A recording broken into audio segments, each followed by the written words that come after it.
बड़ा ही मार्मिक भाव है। और जब श्री राम जी वन को जा रहे थे,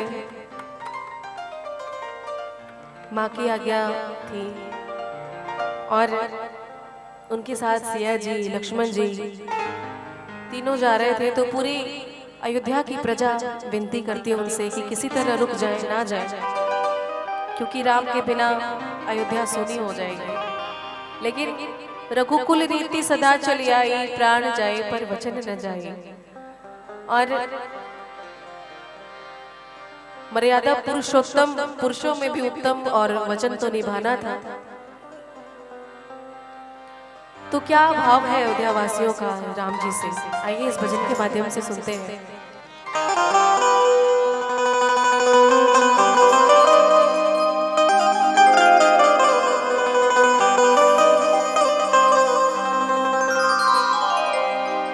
जरा देर ठहरो राम,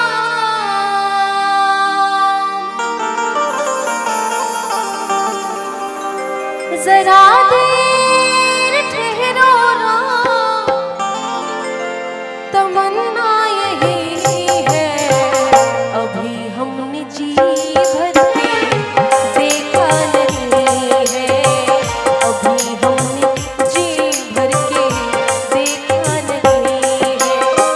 जरा देर ठहरो राम, जरा देर ठहरो राम, तमन्ना यही है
प्रकाश स्वास्थ्य विभाग